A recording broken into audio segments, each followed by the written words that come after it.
Hello and welcome to the podcast Love Yourself and Live Your Life.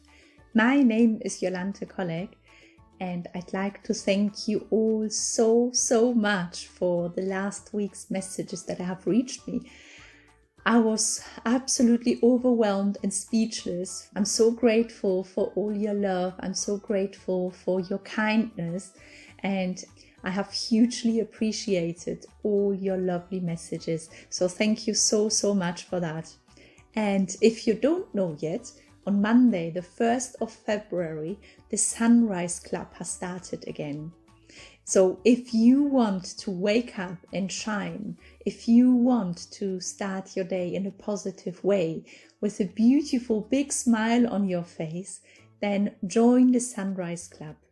If you want to register it, you can do it on my website, jolantekolleg.com, and it's completely free to attend. You'll find further details on there. And if you have got any other questions, you can certainly let me know.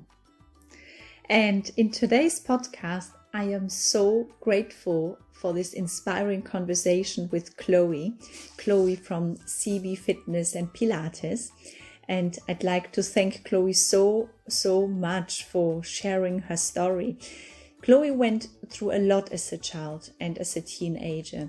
She's sharing her experiences when she was bullied at school, and that experience led to a lot of self-doubt and therefore to an eating disorder.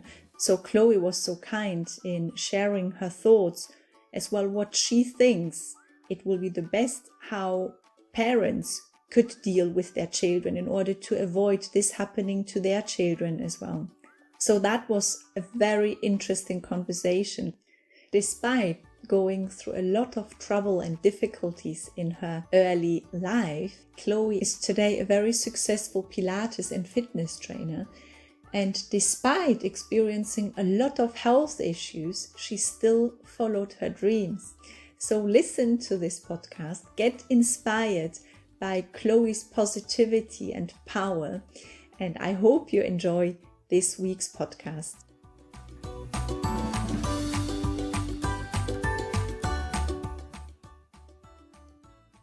Hello, good afternoon, everyone. Welcome to the podcast Love Yourself and Live Your Life. And today I have the pleasure to interview an amazing young lady, Chloe from CB Fitness and Pilates. And I just had a little chat with Chloe, and she was telling me a few wonderful things that I would like her to share with us. So welcome, Chloe, to this podcast. It's so wonderful to have you here with us today.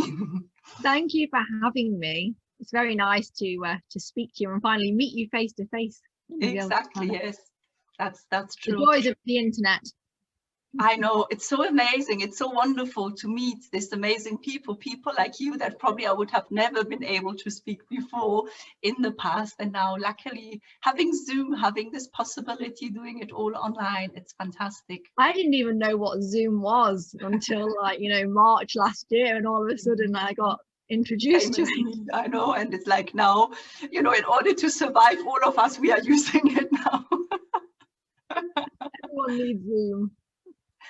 So tell us a little bit more about you, Zoe. I know you have been, in the past, you have been diagnosed with an autoimmune illness, and you have, it was a long journey for you. Before you have been diagnosed, you also had anorexia.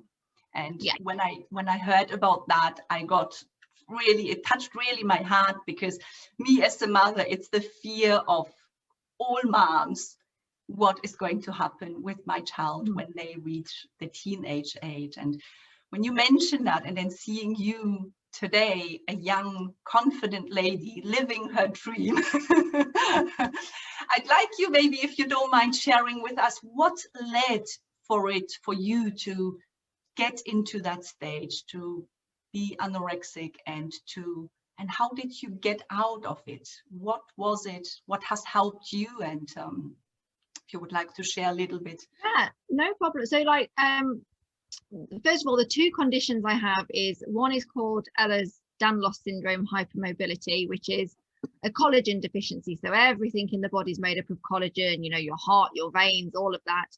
And because of that, I got something called postural orthostatic intolerance tachycardia syndrome, or or we just call it POTS. I can never remember the full name.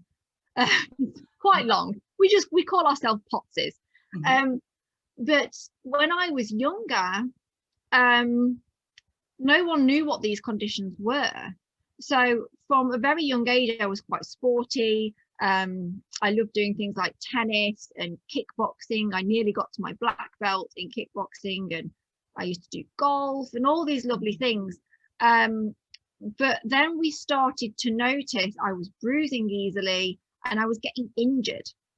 Oh, so yes. Even though I was quite a big girl, should I say, I look back on photos and I think, yeah, you'd probably, I mean, I've got no problem saying it, you know, you'd have classed me as obese back then, but my parents weren't overfeeding me. We now know that some of this will, you know, possibly link into the conditions that I had. Okay. But then, yeah, how old would I have been? I was in my teenage years, and I started getting, you know, this was, you know, when skinny was best type thing, you know, when you'd got, you know, Kate Moss and those really quite slender figures, and all of a sudden I was being picked on, even though I was really sporty and doing hockey and basketball and netball and all these things. But then I got injured. My knees gave out on me. And the doctor said to my mum, we have two choices. She carries on and we have to operate, or you have to stop all high impact activities. Because back then, there weren't the things there were now. Pilates, though, was more of like a London and New York thing. Okay. It wasn't a big thing. So I basically got big. I got bigger because I went from doing, you know, kickboxing 4 times a week. And yeah, it was hard. What age was that?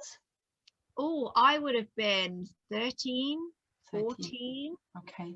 But I was still suffering before that. I mean, I got bullied in school from year 1. Really? For being different.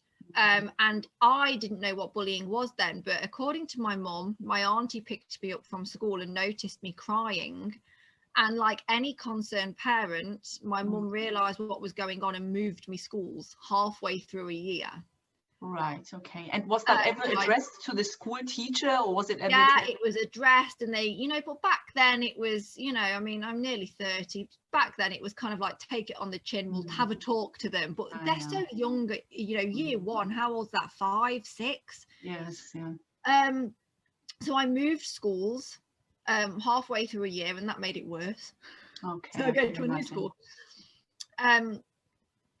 So yeah, so I've always been bullied, but the bullying got worse when I started to get bigger, and all of a sudden I couldn't do the things that I wanted to do.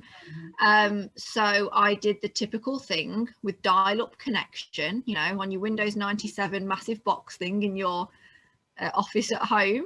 I looked up how to lose weight. And back then there was 13. Scary, isn't it? Yeah, I wanted to lose weight. And back then, I mean, I know this TV program's going now still, but they've changed their perception or how they address the weight issue. But America's Next Top Model was a big program when I was younger. And I remember, I don't know if I can mention names, not that they're ever going to probably know who I am, but like, I remember Janice Dickinson, who was a supermodel on this program. I was 13, was sat with this one like would-be model wanting to be a model, who was eating soup, and she went to dip her bread in the soup, and she went, "What are you doing? That's going to go straight on your hips." And that was on TV in the middle of the day. Oh, this is so scary. And I then went online, and the kind of pro-Anna, as they were called, websites were not monitored. Okay. And I learned tricks, should we say, of things, how to lose weight. And now I can spot people falling into that trend, like for instance downing a pint of water before they eat, like literally gulping it back to fill the body up. Okay. And I was doing all of these things, and it got to a point in secondary school where I was eating my breakfast cereal, and I would have a book, a little notebook, and I had no idea what calories were and fat and things like that, but in my eyes it was the fat that I needed to be careful of. So I would have a bowl of Cocoa Pops in the morning with semi-skim milk. Who doesn't like Cocoa Pops? I still love them. And I remember saying 20 grams of fat. I just pulled a number out of my head. I got no idea. And I got told that you weren't supposed to have, you know, you were only allowed this much fat in the day. And I used to basically make up these, how much food was in fat. And at the end of it, I would, you know, write that I was fat or whatever. And it got to the point where I would eat my breakfast. I would take a pack lunch to school. I'd get home and my mum and dad would make me eat dinner, but I'd only eat half of it. Do you know, these little things that started. So in the end, I was getting down to like 200 calories a day or less, because I got sneaky as a kid. And I used to, because my mum started noticing my lunchbox was empty. Okay. And you'd be surprised what kids can do. I used to take bites out of chocolate bars and spit it out, but then leave a little bit in the wrapper. I'd check what was in my sandwiches in case they asked me. Okay. Do you know, these little things, and leave up, you know, like the cling film or whatever it was that the sandwich was wrapped in, I'd leave it in the lunchbox, but I'd know what was packed. Yeah, and your parents, they had no clue at that time what was going on. You never opened up with them? And no, because I'm an only child, so okay. I didn't have any, not for the, my mum tried, bless her, she tried, but I had nobody at home as such. Like my dad was what I call him a pit worker, but a coal miner. Okay. So he had very hard shifts. I didn't really see him a lot when I was little. My mum was a full-time worker. I spent a lot of time with my grandparents. And I remember what really kicked it off at home. I think the reason my mum didn't notice, and my parents, is I remember the day that my mum went from semi-skimmed milk to skimmed, from green top to red top, because she wanted to lose weight. Okay. That's a whole other story. We now know she had ovarian cancer and that's why she couldn't lose weight, but that's a whole different story. But so she was on a health kick, and again back then, what was there? Slim Fast. That's made an appearance again. I've seen Alexandra Burke on TV going, "Oh, you know, I love Slim Fast." No, you don't. Yeah. You know, there was Weight Watchers, which now is really healthy, and I love the Weight Watchers scheme, but back then they really only had ready meals. Okay. Okay. So my mum was trying her best to lose weight on this Weight Watchers, so she was having Weight Watcher ready meals, and in her mind I then wanted to have them as well, but obviously back then you didn't know a lot about calories, did you? The average person still doesn't. So my mum would give me one of those ready meals and I'd eat half of it. But the average calorie or calorie in that meal would be about 350 calories. Okay. Yeah. But you know, your mum, she, bless her, it's nobody's fault. But because I was big, and this is the thing I think some mums have got to be wary of as well, is a lot of people see anorexics as that skeletal, tiny, you know, person. I at one point weighed 12 stone, and this was under the age of 16. And being a child, you hold fat in different areas. It looks like puppy fat. So I was getting older, the weight was dropping off me, and I probably came into the normal range at one point, but it was how I was doing it that was the problem. And at my lowest weight I was 8.5 stone. Which doesn't sound drastic. I mean, now I'm 9.5 stone, but it's how you're losing the weight, it's how you're depriving yourself of vitamins and minerals. Yes. But it was actually the doctor that noticed. I went in for an appointment and she was like, Chloe, I didn't recognize you. And this is a family doctor. Okay. Who has been seeing my grandparents, my mom and me for years. She didn't recognize me. And that's when, at the time, I basically got told I'd got anorexia. Looking back on it now, they think it was more bulimia, because a lot of people think bulimic people make themselves sick. Mm-hmm. That's not the case whatsoever. I used to sometimes starve myself all day knowing we were going to a restaurant that evening. Right, yes. So my eating had changed. Does that make sense? So instead of just starving myself all the time, I realized that if I wanted to be part of the family and enjoy things, we might have a takeaway, for instance, then I would starve myself the day before, the day of, so that I could pig out. Okay. But I would eat that much, I would physically make myself ill, not sick, but I would feel full to my throat. And then I'd starve myself for the days after. And it's that disordered eating. Well, if I want to eat that bad food, I know they can't see me do little quotation marks.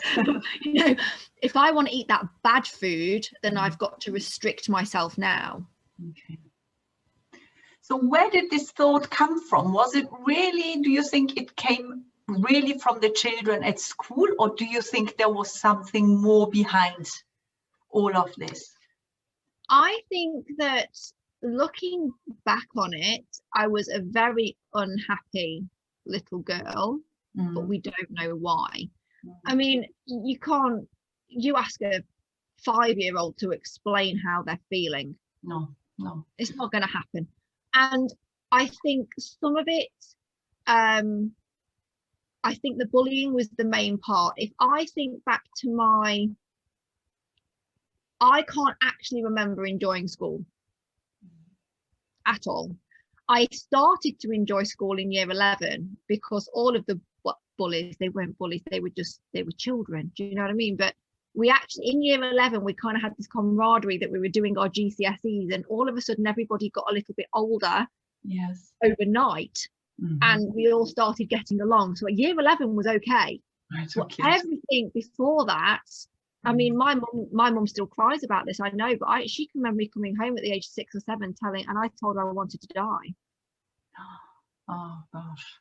Like in my own mind, at that age, I didn't really compute what that meant. I just knew it was severe. But I was always unhappy, and then I started acting out. I never bullied anybody, but I would act out. I would refuse to do something, and I can remember, being told off many times. And then all of a sudden, the teachers started seeing me as a troublemaker, when actually I was just crying out for someone to help me. I was going to say, no one really had a deep conversation with you to understand what is going on. And of course, I mean, we're speaking now about how many years? You said. Oh my God, I'm coming up for 30.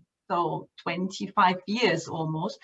Who would previously thought, okay, this girl needs some psychological help or therapist help? Because that's very often that we just think, okay, it's just a young child, whatever. Very often I can hear that as well, rather than, it's difficult speaking to a 5-year-old child to find out what is really going on, but by picking up on situations, and maybe then, but we can't blame our parents or your mom, because she did the best she could as well at that time. Oh, yeah, I mean, everybody did the best. Yeah, exactly. Everybody did the best they could at the time. Exactly. I mean, I will point blank say I was depressed. I had got to the point of depression, and I know this again is a whole different, you know, it's a whole other story as well, but I'd started to self-harm. Really? Okay. It got that bad. I was starving myself, but I was hurting myself because I can remember, I remember, I mean, I've still got the scars. I mean, I remember at one point getting, you know, like the safety pins and just scratching the whole of my thighs to pieces. And I remember my parents noticing these things, like not the legs, but I remember hurting my arm on purpose, and my dad got scared. And he would actually ask me outright, "Are you sure you've not done that to yourself?" And after I'd eaten, I used to go and have my bath and everything at home, and I didn't know this until years later, but my dad used to sit next to the door because he was scared I was making myself sick. Really? And it's nobody's fault. No, it's not my fault. It's not the system's fault. But you know, I think we have to remember that eating disorders aren't something to be taken lightly, but 9 times out of 10 it's been brought on by something. It could be a comment, it could be a TV program. I remember, I know my auntie won't mind me mentioning this, I've got my cousin's name tattooed on my back. She was stillborn. And we got told that she would be blind, deaf, dumb, or all 3. It could be a combination. And I remember I was trying to learn sign language because I wanted to help. And unfortunately, we then learned that she was going to be stillborn. And at my school at the time, there was a school nurse that you could go and speak to over lunchtime. And I remember going to that nurse and speaking to her, and she asked me if I'd self-harmed or anything like that, or my eating, and of course you deny it. And I wanted that to be a private conversation because it was somebody I didn't know. And that night I found out she rang my mum and was like, "I think Chloe, you know, is a bit upset and, you know, a bit depressed, and she thinks that she killed Keris," because that was a thing I went through at the time. I thought I'd been bad, and that's why my cousin had been stillborn. But I didn't. The nurse thought she was doing the right thing, but by calling me out on it and ringing my parents, it made the situation worse. And I remember turning up the next week, because it was like a once a week thing at school, and unbeknownst to me, the school had cut the funding. So I was stood outside this classroom door waiting, and she never turned back up again. Oh, really? But at the time, you then blame yourself. Yes, of course, yeah. So back then, 25 years ago, 20 years ago, the schools were trying. They were trying to give the students the right help. They were trying to support us, but it just, mental health wasn't a big thing. Not like it is now. Yeah. You know, and now models aren't expected to be a size 0. You know, and there's some great influencers out there that are teaching kids and young adults and women that we all look different and what is normal. Yeah. So what do you think? What would have maybe helped you, not let it for you to go that far? Do you think there could have been done something at young age for you to not to experience all that you had to? I mean, first of all, I'm very grateful that I experienced it, because it's led me to appreciate and led me to now be able to understand. Do you know what I mean? So it's very easy for people to go, "Oh, I understand," but do you really? Yeah, probably not. But for me to have experienced what I did, I feel like I can help people. I think that I was of the age where online presence became big. So we used to have MSN, I think it was called, and MySpace. Like MySpace was like, for the young people out there, was like pre-Facebook. You know, this is before Facebook and Instagram existed. And I was probably the first generation of where bullying come home. Okay. And I think that made a big difference to me because I couldn't get away from it. Mm. And I think if I'd have had the conversation with my parents or my mum, because girls always go to their mum, don't they, usually. Mm-hmm. I think my mum might have been able to take it more seriously, more serious about what was going on. I think back then, not a lot more could have been done. Mm. Because back then, 20 years ago, it was still kind of like take it on the chin, you know, pull your big girl pants up and get on with life. You know, it feels bad now, but you'll appreciate it. You know, it'll make you a stronger woman when you're older. Yeah. But I think the bullying had a big part. Mm-hmm. And I think parents need to be very, I mean, I know when I have children, their online presence will be monitored with an inch of their life. Mm-hmm.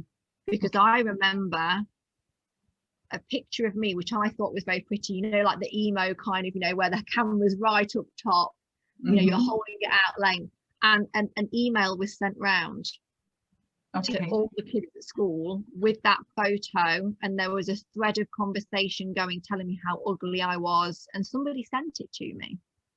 Really? And that was the tipping point for me. But now, I mean, that was back then. I mean, now Facebook, Instagram, TikTok, I have no idea what TikTok, I do know what TikTok is, but I don't want to go on it. There is so much more negative influence for kids to get around. And I know when I have children, I know the risk of this online stuff, and I will monitor it because I don't trust it. No, I agree with you. I agree with you. So what would you think a mom who has got a young child now and she can see that girl is comparing herself with others, keeps looking in the mirror, keeps seeing on this Netflix movies, all these slim girls, and keeps thinking, how do I look comparing to them? What do you think, what would be the best from the parents' perspective, what to do, how to start a conversation, or, you know, what can we do, not maybe to overload them as well, but what do you think? I think that there are so many great influencers now on Instagram. I would, as a parent, first of all, I would monitor what they're able to access. First of all, they've all got smartphones and tablets and things like that. I mean, we have so much, you know, technological advances now.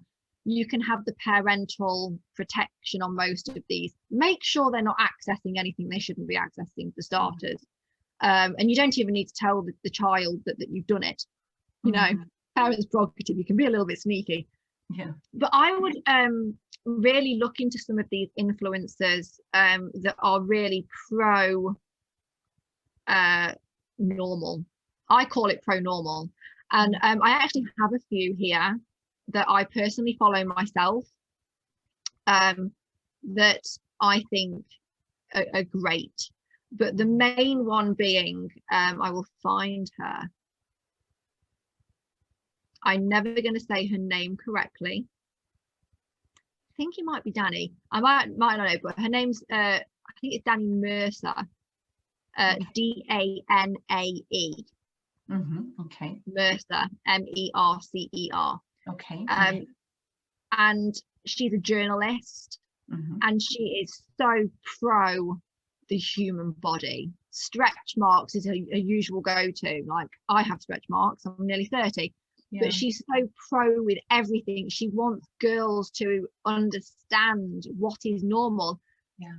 You know, having a big bust isn't necessarily normal for everybody. I don't have a lot up top. You know, it is what it is. Having stretch marks and a little bit of saggy skin. One thing that I love that she does is this showing girls, men as well, obviously, because men suffer with this. The difference between lighting, you know, when Instagrammers or influencers take photos, what soft light is and what harsh light is. so that they can see that a lot of it is all smoke and mirrors. Yeah, that's true. So read up on this, message me, you know what I mean? I will send you their way. Yes. But really look online and find these positive influences, but really look into them, make sure they are who they say they are. But she's one of them that I would say is safe to follow. And introduce them to things, introduce them to what calories and fat are. And if you don't know, look it up. It is there for everybody nowadays. But introduce them to healthy and nutritious meals and get them interested in cooking from a young age. But my biggest thing is, please do not say I've been good today, I've been bad today, or I'm being naughty and having a chocolate. These little things, there's going to be mums and dads out there going, oh my goodness, I say this all the time. It's not a big deal. But I think very often we think, oh, I did something good today, I deserve this sweetie, or I don't deserve. So I see myself, and I've observed it in the past, that I thought, oh, I think I've worked so hard today, I deserve this today. And then I realized, well, it's wrong, because this is all emotional eating. But the other thing is, I like to say to my clients, and I have to say to myself, there is no good or bad food. There is nutritious and less nutritious food. And that can be a great thing to bring to your household. So, you know, for instance, if you go on my Instagram, I've got loads of photos of porridge that I have in the morning, which is lovely and nutritious. And there is chocolate in it, and almond butter, and fruit, and all this lovely stuff. So chocolate's not bad for you. It actually is there for a reason. It's got healthy fats in it. And I think it's the way we speak around the younger generation that makes a big difference. So it's nutritious or less nutritious. And you can say to your child, you know, or your brother, sister, whoever it is, you know, how about today we get a takeaway? And they might say, oh, I don't know, I've not been good enough, you know, I've not really done it, you know, and start with all these excuses. Go, okay, well, let's look at the menu and pick out some of the less nutritious and more nutritious things that we can have. And then you can get their mindset. So if they said to you, oh, pizza's not nutritious, but the salad is really nutritious, then you could be like, well done, well spotted. That is probably, you don't, but praise them for their things, but say to them, well, okay, if you want that salad, why don't we have some chips with it? Oh no, that's bad for you. Okay, why not potato wedges? And then you can explain to them, and it's just getting in their mindset and directing them. You know what I mean? To what? I mean, I love chips. Who doesn't like chips? Of course, all of us, we do. No, that's it's true. Made in the same way, potato wedges and chips, but you just, you know, it's getting in that mindset and going, okay, well, if that's not what you want today, that's fine. But explain to them, well, a more nutritious thing would be potato wedges, and then they can have that in their bank, then in the back of their mind, that actually I can eat that. Yes, that's true. Okay, no, that's good to know, because that might be a question of parents, moms especially, you know, how to deal with this with young children, with teenagers, and so that's wonderful. Okay, so yes, yes, exactly. So how long has it lasted for you to really overcome all of this? And you know, I'm sure it was not from one day to the other. It probably needed some time, possibly with the GP. I don't know if you have worked with the GP together with your parents. I imagine all of it to change. So first is prevention is better than cure. So if you can catch it before it becomes a problem, brilliant. You haven't failed if you don't catch it, do you know what I mean? But if we can start the narrative early, that's great. For me personally,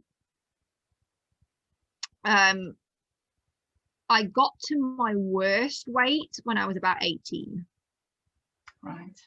Okay. It was a long process.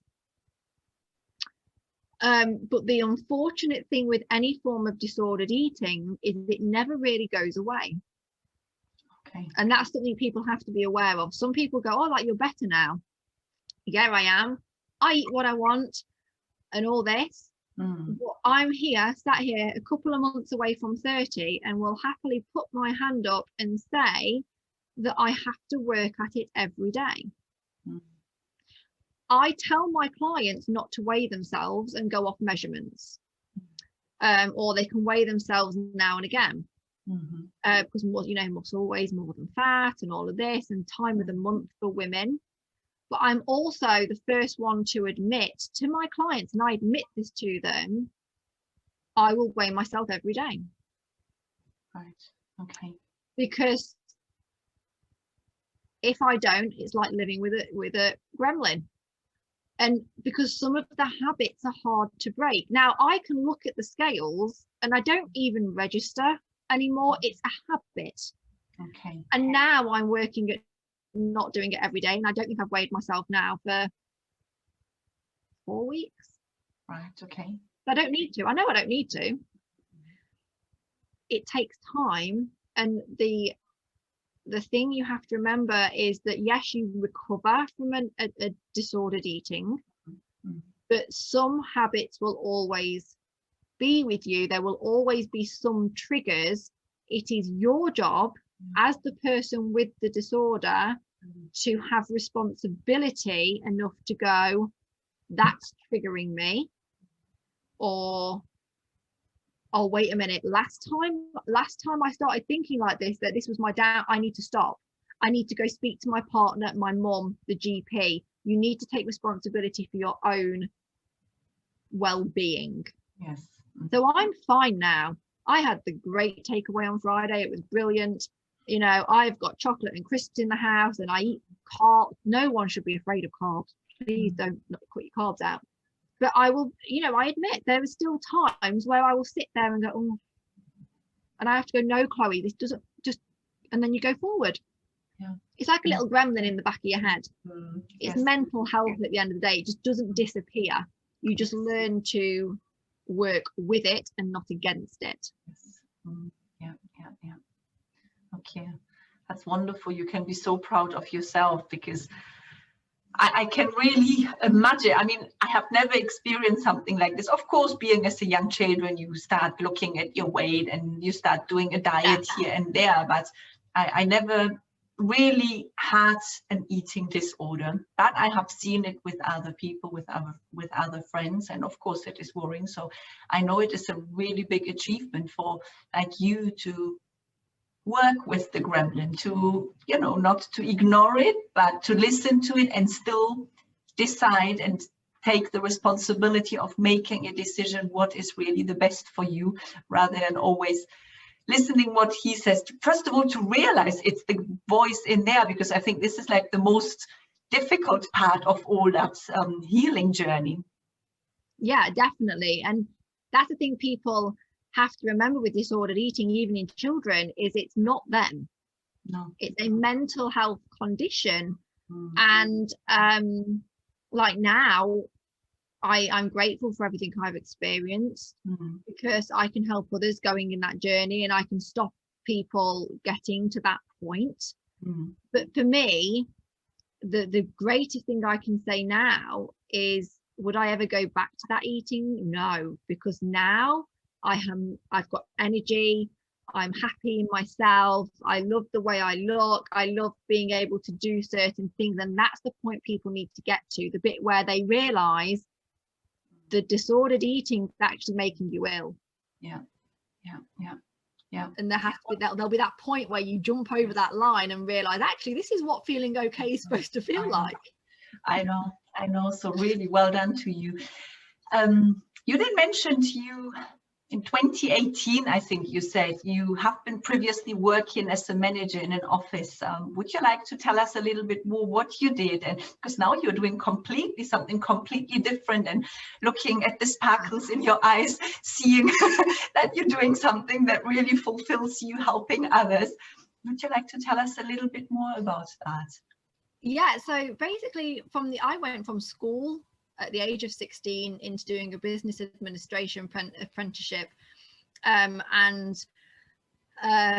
yeah, everything was going 100% great. I'd managed to get in with a really great company. I was going up the ranks, and all this time obviously I'd been, you know, battling the anorexia thing as well.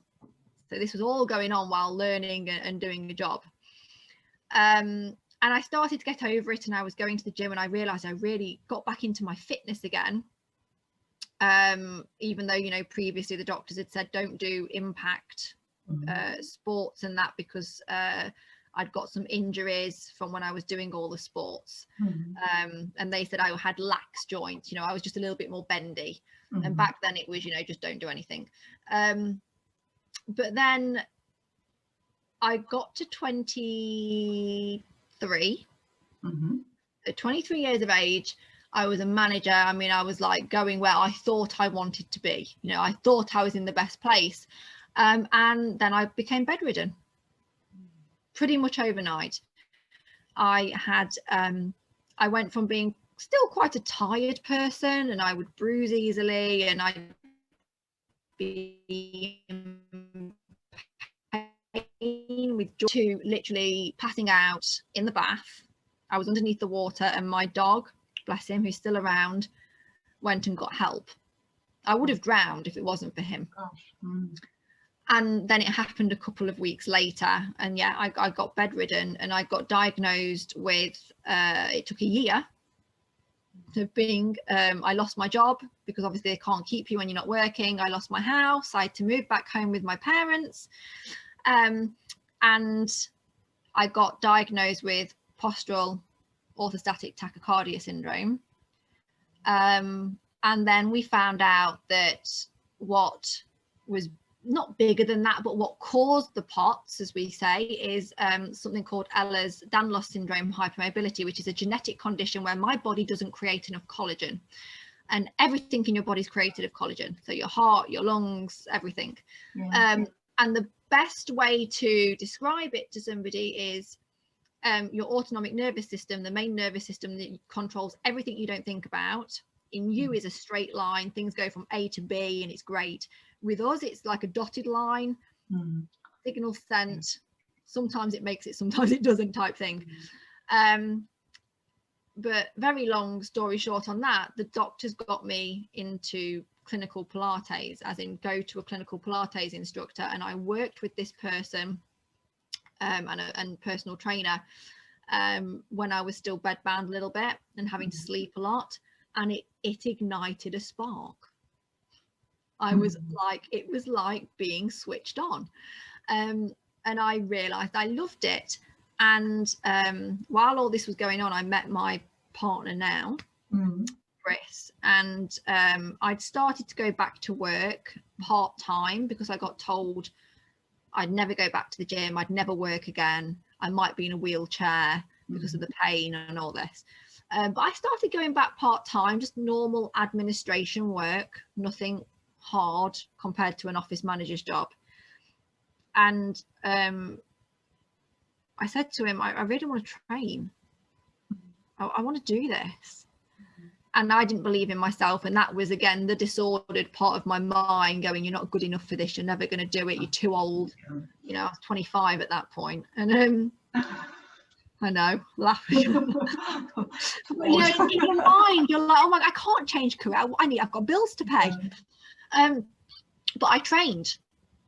And a couple of weeks before his 30th birthday, so it was great timing on my part, I said, I want to do this full time. And he went, what do you mean? I said, I want to quit my job and I want to do this full time. I have this company nearby that wants to employ me to do a little bit of admin, but mainly just Pilates, and that means I can carry on my qualifications, because you kind of get your mat qualification, but then you've got all these other things that you have to get on top. So on his birthday, the 1st of October 2018, or whatever it was, however, I think that was it, yeah, would have been something like that, yeah, something like that. I handed my notice in, and I just quit. That sounds awful. I did my notice period, but I quit, and I started CB Fitness and Pilates, and I've never looked back. I've never wanted to look back. I want to help people to the best of my ability every day, and it's just, I love waking up. I love getting going in the morning. Waking up every morning with the knowledge you're doing something good that helps someone. Yeah, it's the best feeling. Like with my health conditions, it's hard, would be the best way to put it. I dislocate very easy, or sublux we call it, in my joints. So I'm in pain. I mean, it's like the norm for me. Do you know what I mean? Everything hurts a little bit. But yeah, things don't necessarily work the way it should. My blood pressure plummets to very low. Before my medication, because I'm on medication for it now, it was going below 75 over 38. I mean, that's why I was bedridden. And I have days where my nervous system is not happy. And I get, I don't know if I've done it yet because I can't think about it. There might be times during this interview that I've paused for quite, and that's called brain fog. And it's just because my brain's trying to catch up with everything that's going on. To be honest, I didn't realize that even I might be on a good day, but sometimes I'll be talking to somebody and I'll lose my train of thought completely. And it's this brain fog that I've got. And life can be difficult. But I wouldn't change it for the world. I love my job. I love meeting different people and just having the knowledge that that person might have been what I was like when I was 24, 25, or just might want to get fitter than they were, or might just have a bad back or whatever it is. Knowing that I can help them is amazing. And I have so many connections in the industry now to physiotherapists and things like that, you know, it's like a big community. It's brilliant. I love it. And just looking at you and hearing your story, it's like, you know, all of us, we have got our ups and downs. We all had to experience in our past some difficulties, and but the beauty in your story is just to listen and to see you, even though all you went through with the autoimmune illness that you suffer from as well, and even your doctors told you you cannot exercise, you won't be able to exercise, and now you are the one who is exercising basically every day and helping others with this. It's just so beautiful to inspire others to see, okay, we all can do it. We all can do it. You know, if we want to, and if we follow our heart, there is always an option. There is always and whatever we experience, rather than thinking, oh, poor me, and I cannot do this. You didn't give up. You saw it as a chance, and you say today, even you're grateful for all that you experienced, because it made you to the person you are today, and that's so beautiful. I think that there is a bit of a thing where, like, I don't get me wrong, when it first happened, I was not a great person to be around. Like, I was having my boohoo moment, but I'm very, very lucky that I surrounded myself with positive people, my mum and my dad and my partner. And I always like to say to people, don't let anybody dictate your life, no matter what it is. You have got to be in charge of your own journey, of your own path in life. And it might be that you have a serious health condition, which means, for instance, you are in a wheelchair, and you could look and go, oh, I just wish I could do this. Find a way. Okay, are you ever going to run a marathon if you're wheelchair bound? No. But are there things that you can do? Yes. and you have just got to research, find that person that inspires you, go talk to them. I mean, it could be anybody, it could be a next door neighbor, and just find a way of doing something for you. And for me personally, to say that I've now got Pilates is great, but when I was younger in school, I did dance and singing and all of this. I never got to do my dance exams because my mum made me choose which ones I could go into. So I chose singing. Like, money wasn't there all the time. But now I can do all that again. I do my Pilates bar, I do my Pilates, I kickbox again, which is great, and I can train others in that, which is brilliant.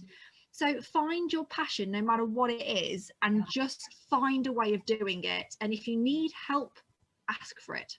Don't ever be scared of saying to somebody, I want to do this. How can I get to my goal? Yeah, absolutely. You can just do anything you want to do. Yeah, absolutely. So what is your plan for the future? Because I can see you have got a lot of plans, a lot of visions. What do you want to do more? What is it now? Of course, with lockdown, it might not be as easy, but I know you're doing Zoom lessons and doing it all online, which is amazing. But what is your future vision? So I want to carry on with the Zoom. There's going to be people out there shaking their heads going, what? But I actually, during COVID, have managed to set up a class for people with my condition and like fibromyalgia and things like that. And they are all over the UK. And I can now, I've now got clients in Ireland, do you know what I mean, that have managed to find me all the way from there. So I will always carry on with that, and I'll carry on with my video subscription where it's like pre-recorded, because I think that just works for some people. But future wise, I just want to get back out into the community, back out into the gyms and the studios I was working with, for some face-to-face training, which would be lovely. To see another person in the flesh would be great. But I also want to finish my qualifications, because this is a industry where you have got to keep on top of things. Right now, yes, I'm Pilates and bar trained and pre-postnatal, orthopedic, neurological conditions. I've got all of that. But I've recently passed my Pilates reformer training, which I did in lockdown. So I thought, well, I might as well. And I've got more of those things that I want to do. And I'm also halfway through my GP referral specialist training. So in my immediate future, I want to complete that GP referral because it's quite hard. But I'd love to grow CB Fitness. I want to get a following. I'm not an influencer, blooming heck, but I'd like to be able to reach as many people as I can. And this sounds not big-headed, that's the wrong word to say, Chloe. I'd love to be the go-to person in, I'll say Derby to begin with, but we'll say Derbyshire, we'll widen it out a little bit. I'd like to be that go-to person where somebody says, oh, I'm thinking about Pilates, or I'm thinking about this, and they go, oh, I know somebody who can help you. And it's not, I'm never going to get rich from doing this. Money is not the reason for me. I just enjoy my job so much. I just want to be that person that people know they can come to, and not worry about anything, and I'm just going to help them the best that I can. I can really see people coming because you're such a natural person. You have got it, and you know, it's people will come because first of all you will help them, but as well because of your nature, you just yourself, and that's the really beauty as well that I can really feel comes from you, and it's so nice. Thank you. Really, really nice. So I have got another couple of questions. I can't remember. We are almost for an hour now, I think. So I have got another couple of questions that I'd like to ask you that I have got for all of my interview guests. So the first is, what means happiness to you? If you would be able to explain in a couple of sentences, what is it for you, happiness? For me, it is waking up every day full of life and just well-being, spending time with family, moving my body, and just enjoying the moment, not worrying about anything else. No, that's so beautiful. That's so beautiful.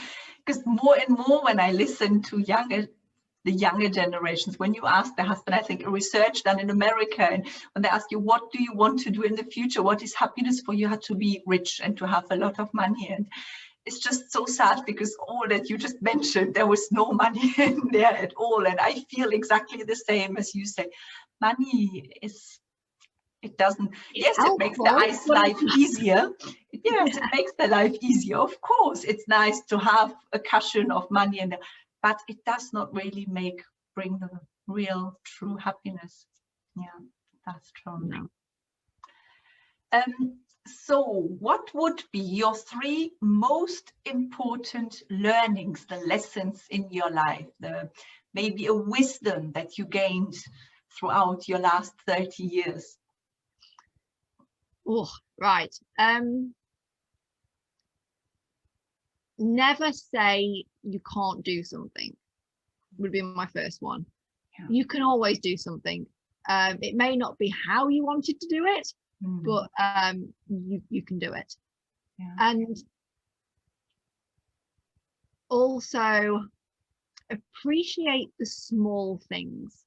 And what I mean by that is appreciate, you know, spending time with the family. Everybody's started walking more recently since lockdown. Keep that going. Just appreciate the little things in life that before, you know, you might have been too busy to do. Mine's making my own bread. I love it. It's me time. But just appreciate those small things. And then the other thing that I think to me is the biggest bit that I've even now I'm having to learn to do is take time for yourself.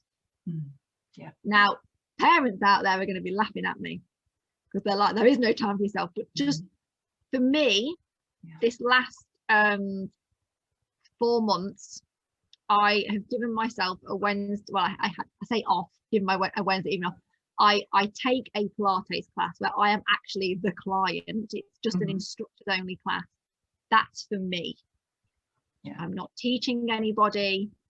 It's just that 45 minutes where you can just chill and recharge your batteries. So no matter what job you've got, even if it's 15 minutes, get a coffee, go sit in a quiet room somewhere, do something for you. Yeah, I agree. Absolutely. I think as well, this was for me life-changing as well, always being there for others. But if we want to be there for others, first we need to be well enough in order to be there for others, because if we are not well enough, we can't be the person we would like to be. That was my biggest don't run your batteries down too much. I've been there. You just need to, you know, recharge. Exactly. Absolutely. Yeah, absolutely agree. Oh, Chloe, it was such a wonderful, wonderful, wonderful interview. And if someone would like to get in touch with you, if someone is interested in Pilates and join your online lessons, where can they find you? I will link it as well in the show notes, but is there a website where someone can get in touch with you? How can they find you?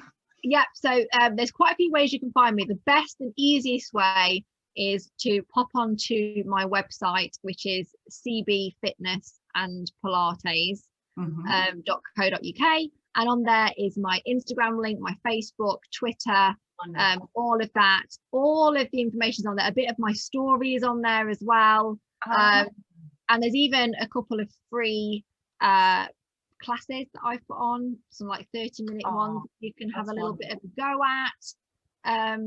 So yeah, just head on over there and you can see everything. There's a whole blog on there as well of recipes and things that you can have. That's wonderful. That's absolutely wonderful. So I will link it in the show notes as well, and if anyone would like to get in touch with you, all the info will be on there. Yeah, wonderful. 100%. Chloe, I'd like to wish you loads of luck for your future and carry on doing what you're doing, and you know, stick with your vision, and you can achieve whatever you want. As you said yourself, you can do whatever you want, and I'm sure you will. I really wish you most of luck, and thank you so much for your time. Thank you for sharing your story. Thank you for inspiring all the listeners as well, because such a beautiful story. And thank you as well from me personally, because I found this absolutely incredibly interesting listening to all that you went through and seeing you now, a fulfilling young lady, really happy doing what she wants, and it's just amazing. So thank you so, so much. Thank you for having me on. I've really enjoyed it. Well, so thank you so, so much. All the best to you. Take care. Bye-bye. I hope you enjoyed this week's podcast. And if you would like to get in touch with Chloe, I will leave her contact details in the show notes. So feel free to get in touch with her. And if you enjoyed this podcast, then please share it with your family and friends. And maybe there was someone you think would really benefit from Chloe's experiences, from Chloe's advice. And if there was something that you learned yourself as well, then please feel free to leave me a feedback, get in touch with me, let me know, share your thoughts and your experiences with me. I would absolutely love hearing from you. And if you subscribe to this podcast, then you will be notified every single week when the new podcast episode is out. So I would like to thank you once again for listening to this podcast. I hope there was something that inspired you, that you learned something from it, and something positive you gained for yourself. So have a wonderful day. Take care. Loads of love. Your Lantern.